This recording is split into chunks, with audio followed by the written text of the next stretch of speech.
Okay, so today we have basically just a whole pile of little things to get accomplished on the S10. So when I say a bunch of little things, this is what we have going on. So I found a broken bolt in the dust shield when I went to put the bolts in it. So we got to drill and tap that. We got to have a look at the starter and see if we're going to rebuild it or replace it. The two engine braces, we have to modify those. The drive shaft needs cleaned and painted. We got to get some hoses, and there's two sensors that need replaced. And then we're going to make up a whole bunch of vacuum lines and one piece of bypass hose.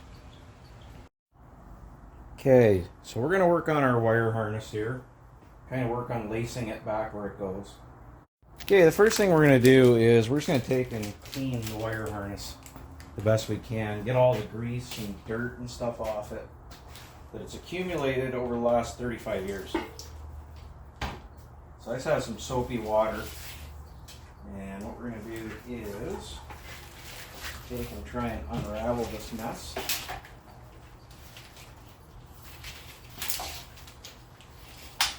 And we're going to clean it up one section at a time here. So we're just going to start here at the junction box.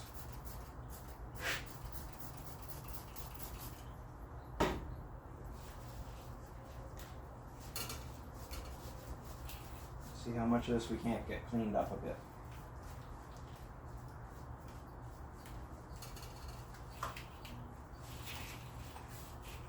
If we wanted to, I probably could replace all the wire loom, but that would be a lot of work and a lot of expense for nothing.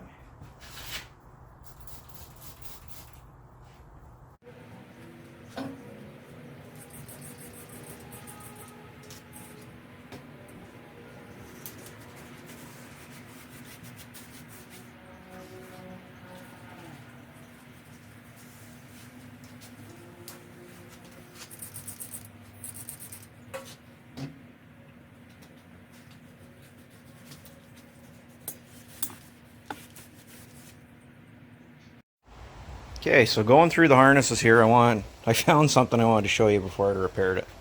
This is one of the reasons why we're cleaning the harness, and we're checking every connection. This was buried under some tape. So this is an area where we potentially could have an issue. So what I'm going to do is I'll cut this off and fix it properly. And now the reason I say fix it properly, I know it's been soldered, but if you notice, the solder does not cover the entire repair. And in addition to that, you can see that it's, if the camera ever focuses, there's some corrosion and stuff going on here. So most of the vehicle manufacturers no longer recommend a solder repair due to the fact that because of the heating of the copper wire, it actually makes the wire brittle. So they actually recommend crimp connects and butt connects now. So that's the way I'll end up fixing it. So here's another good example, and we haven't even gotten past this portion of the harness yet. So again, this is the reverse light switch connector. And if you look here, you'll see the one pin is bent. So we'll have to straighten that up. And that's another little issue solved. Okay, so one of the nicer things about the GM manual actually is that what it shows you here is not only the components, but where they are connected. It even shows you where all your brackets and stuff go to hold it and everything. So that's kind of cool. Shows you where your ground straps are, everything. So that's pretty cool. So that's really, really handy when you're doing something like this where you have the entire harness off of your powertrain and you're now putting it back on. Okay, so using that diagram, I've already gone ahead and cleaned and retaped the majority of the engine harness here. And what we're going to do is we're going to start lacing the harness back in the truck's engine compartment here. So what I'm going to do is, let's move that over here like this. And now the majority of what you're looking at here runs underneath the engine. Well, not under the engine, but underneath the intake manifold. So that sits in there for now. And what we'll do is, see, when I removed it, I labeled the majority of these wires. Basically any of them that I thought I wouldn't remember. So, for the most part, we're in a pretty good situation here. So we can plug this one back in to the idle air control solenoid. And this one goes to our coil. This actually goes to the fuel injector.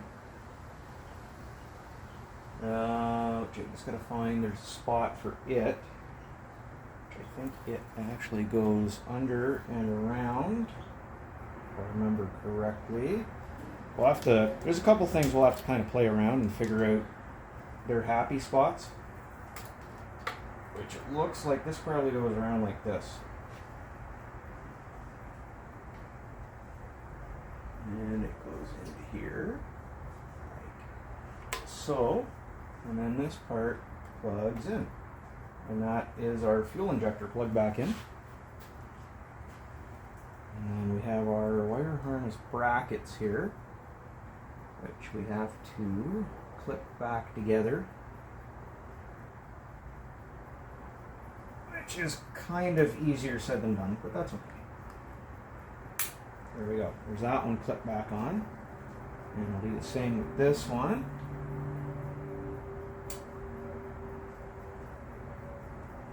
There we go. So there's the harness brackets now holding that stuff back on. Like I said, this wire goes under and plugs in right there on the coil.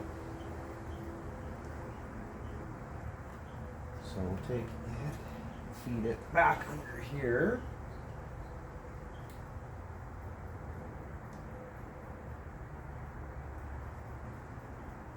Okay, that's that plugged in.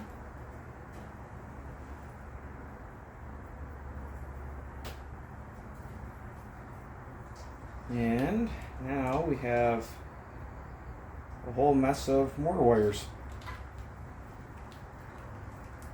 So this harness here, kind of,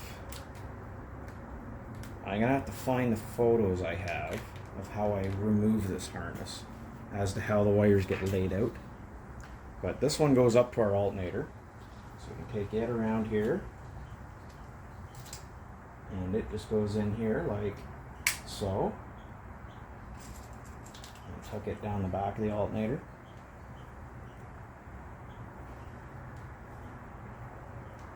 And we have these two, which I'm just going to clean the end of this wire up first before I put them on the alternator here.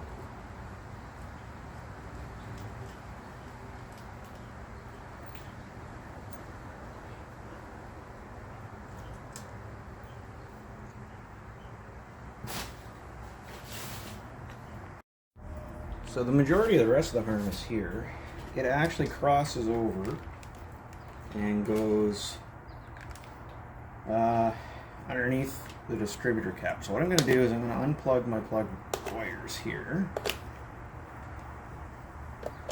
like this, so that the harness can cross under it. And we'll take this harness, and flip it around here a little bit, because this harness goes up and underneath our intake manifold.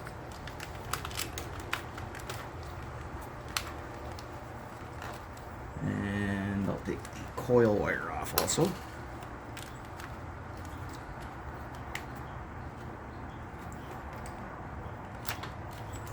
That, because this harness here will go into these two wire holders that are on the side of our rocker arm. Or our push rod cover is what they call it on this engine.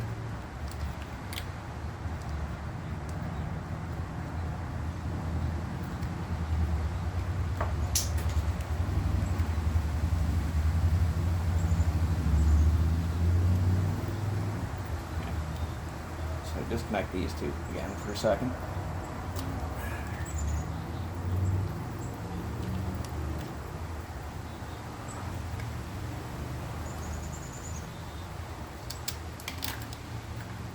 Pull it back out of the way so we can put this into these wire holders.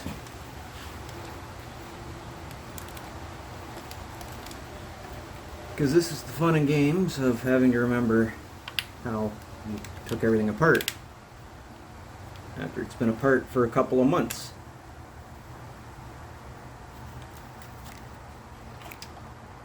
Why I think I've mentioned it before, but if I didn't, I'll mention it again now, that taking a ton of photos when you're dismantling a project is a very, very, very good thing,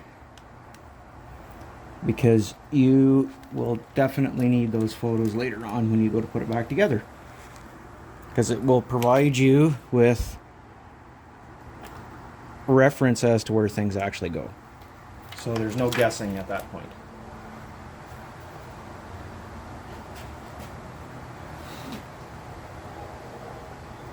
Personally, I'm not a fan of the guess and check method, so if I can look at a photo I took and say, okay, this goes here, that goes there, then that makes me very happy. Plug our distributor back in.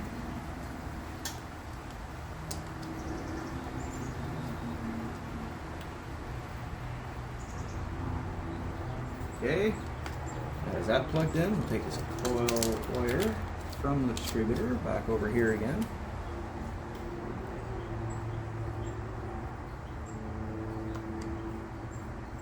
This one back on the cap, and then we'll fix our wires here in a second.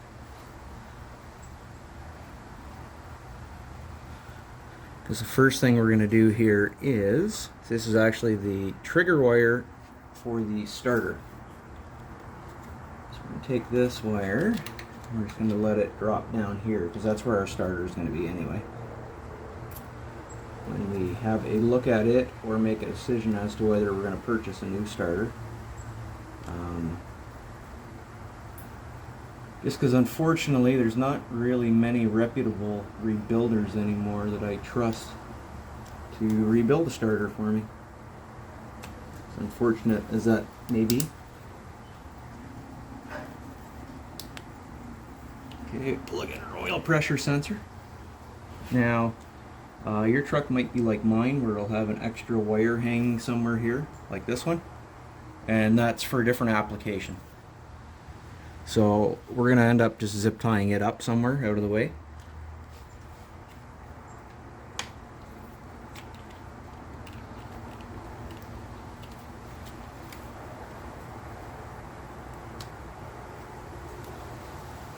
Plug our coil back in.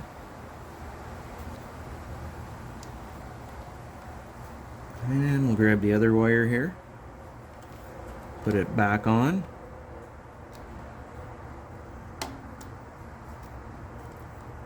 And that gives us all this put back together. Like I said, we're going to let our trigger wire for the starter hang for now. And that pretty much gets everything that's under the intake done.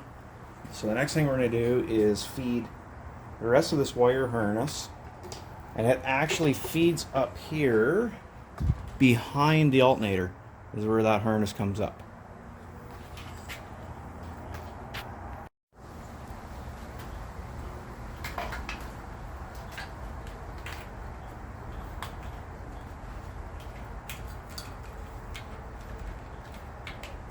So it's a little harder with the alternator installed, but at the same time, it's not impossible. So we'll just bring this stuff up here, like this.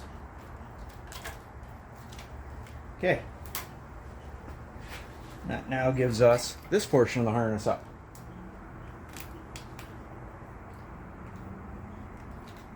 The only thing I gotta do is unstick our map sensor. There we go.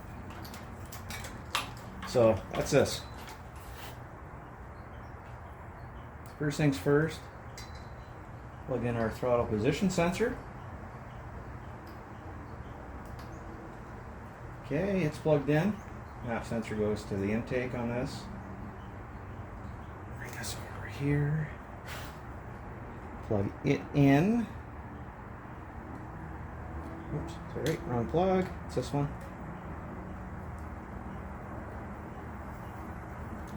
Okay, there's that plugged in. Said this goes to our air cleaner. This goes to the temperature. Well, it's actually an air density sensor that's here on the intake. Right? So that's one of the sensors I am going to replace with a new AC Delco one. So we're going to leave it unplugged for now.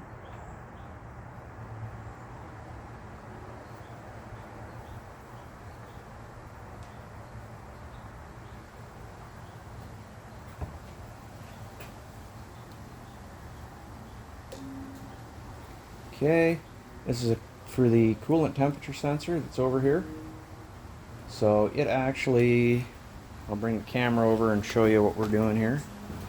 So it comes and goes underneath this vent line, kind of slinks its way through like this,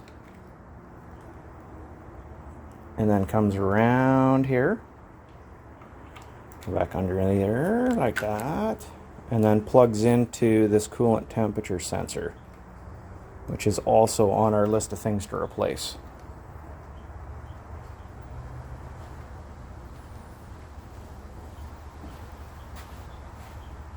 So that gets the majority of this side of the engine.